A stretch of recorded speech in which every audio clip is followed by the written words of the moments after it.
बुलेटिनच्या सुरुवातीला बातमी राजकीय संशय कल्लोळाची। अजित पवार यांच्या अपघाती निधनाला 13 दिवस उलटून गेलेले आहेत, पण असं असताना सुद्धा अजित पवारांचा विमान अपघात नेमका कसा झाला याबद्दलचे अनेक सवाल उपस्थित केले जातात। अजित पवारांच्या विमानाचा अपघात नाही तर तो घात होता असा मुद्दा अजित पवारांच्याच पक्षातल्या नेत्यांनी नाही तर विरोधकातल्या सुद्धा काही नेत्यांनी मांडला। पण आज अजित पवार यांचे पुतणे आणि त्याचबरोबर शरदचंद्र पवार राष्ट्रवादी काँग्रेसचे आमदार रोहित पवार यांनी एक प्रेझेंटेशन सादर करत अजित पवारांच्या अपघाताबद्दल अनेक सवाल उपस्थित केले। अजित पवारांच्या विमानाचा अपघात नाही तर घातपात असल्याचा संशय आपल्याला सुद्धा आहे असं म्हणत रोहित पवारांनी आरोपांचा बॉम्बच टाकला।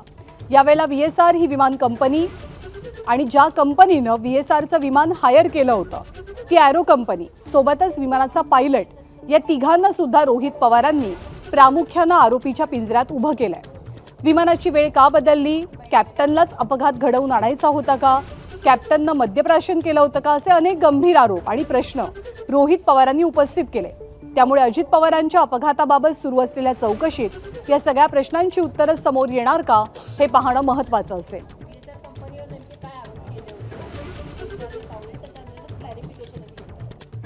तर रोहित पवार यांनी VSR कंपनीवरती नेमके काय आरोप केले आजच्या आपल्या प्रेझेंटेशनच्या माध्यमातून पत्रकार परिषदेच्या माध्यमातून आपण पाहूया।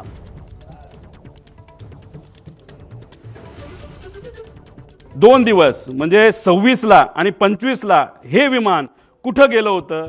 मुंबई सुरतला एकदा गेलं, परत सुरत मुंबईला तिथं गेलं। म्हणजे हा जो विमानाचा प्रवास आहे ही घटना घडायच्या आधी तर सुरतला हे विमान तिथं जाऊन आलं होतं। आता हे महाशय म्हणजे हे जे मालक आहेत सिंग यांनी काय स्टेटमेंट दिलं? विमान चांगल्या स्थितीत होते आणि मेंटेन्ड होते, हा सगळ्यात महत्त्वाचा मुद्दा तिथं आहे। वैमानिक अनुभवी होते, हा दुसरा महत्त्वाचा मुद्दा त्याच्यामध्ये आहे। अपघात विजिबिलिटी इश्यूमुळे झाल्याची शक्यता आहे, हाही मुद्दा त्याच्यामध्ये त्या ठिकाणी आहे। आता या आमच्या ताई बारामतीच्या आहेत, त्यांचं काय स्टेटमेंट हे थोडंसं तुम्ही ऐकून घ्यावं। गावाकडून आलो होतो, पूर्ण असा विमानाचा आवाज वेगळाच येत होता। तर अजित पवारांचा अपघात नाही तर तो घातपात होता याची शंका आपल्याला सुद्धा असं रोहित पवार म्हणाले। आणि हा आरोप करत असताना रोहित पवारांनी आरोपीच्या पिंजऱ्यात कुणाला उभं केलं तर ते विमान कंपनीला, VSR कंपनीला। परंतु VSR कंपनीनं अजित पवारांचा विमान अपघात हा घातपात नसल्याचं स्पष्टीकरण दिल्याची माहिती आता सूत्रांकडनं मिळते। रोहित पवारांनी हे प्रेझेंटेशन सादर करून VSR कंपनीवरती आरोप केल्यानंतर आता VSR कंपनीकडनं सुद्धा स्पष्टीकरण येत असल्याचं चित्र आहे। सगळे आरोप एक प्रकारे VSR कंपनीनं रोहित पवारांचे फेटाळून लावल्याचं दिसतं आहे।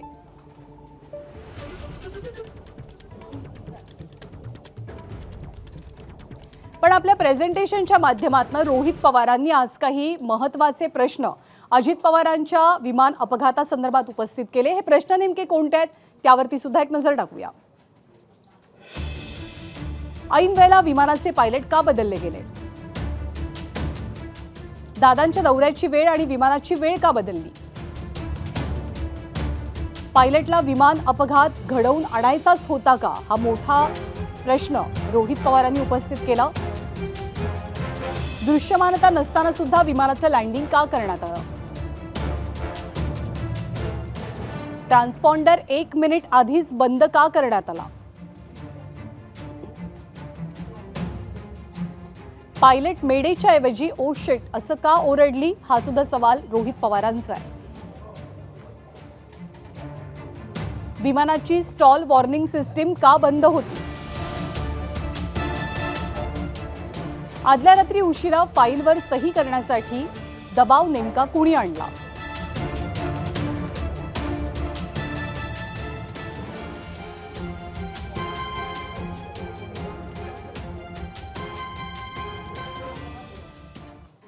तर आपल्या प्रेझेंटेशनच्या दरम्यान असे अनेक सवाल रोहित पवार यांनी उपस्थित केले आणि काही मुद्द्यांना त्यांनी हायलाइट सुद्धा केलं।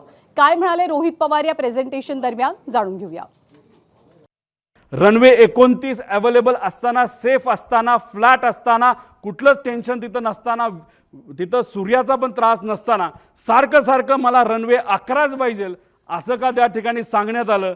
आधीच विमान कमी उंचीवर आणले गेले होते का? त्यानंतर शेवटच्या काही मिनिटात पायलट काहीच, जो मेन पायलट आहे, एवढी घटना जमीन जवळ येते, विमान टिल्ट होतंय, तिथं बंद पडतंय विमान, तरी तुम्ही काहीच बोलत नाही. याचा अर्थ काय? तर याचा अर्थ जर काढायला गेलं तर मी सामान्य परिवारातला एक व्यक्ती म्हणून, नाही तर सामान्य व्यक्ती ज्याचं टेक्निकल बॅकग्राऊंड कुठलंच नाही, मला असं वाटतं की हा अपघात नाही, हा 100% त्याच्यामध्ये घात असू शकतो.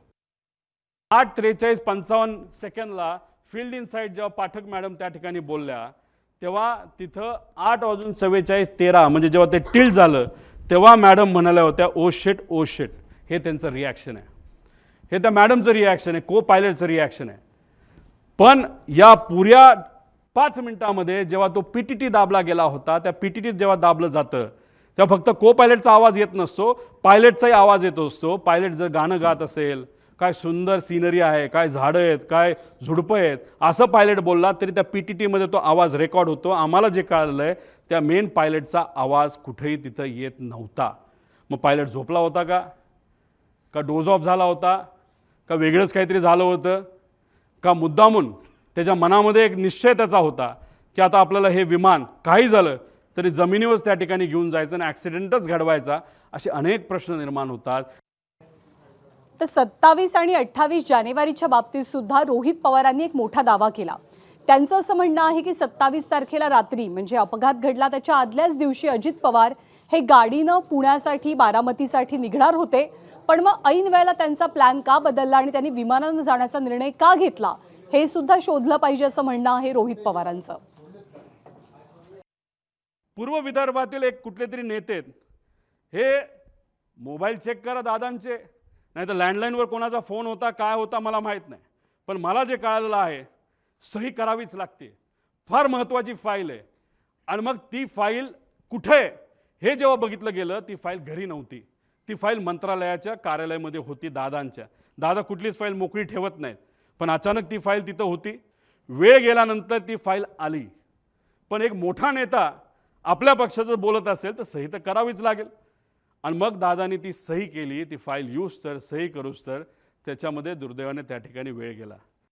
कॅबिनेटच्या बैठका झाल्या, दादा म्हणाले होते अधिकाऱ्यांना की 4-5 तास मी माझी कामं करेल, काही अधिकारी मला माझ्या पार्टीतले काही अधिकारी भेटणार आहे आणि काही नेते भेटणार आहेत आणि काही कर्मचारी भेटणार आहेत, त्यांच्याशी मी चर्चा करेल आणि मग मी मुंबईला जाईल, असा दादांचा त्याच्यामध्ये त्या ठिकाणी अंदाज होता. ताफासुद्धा लागला होता.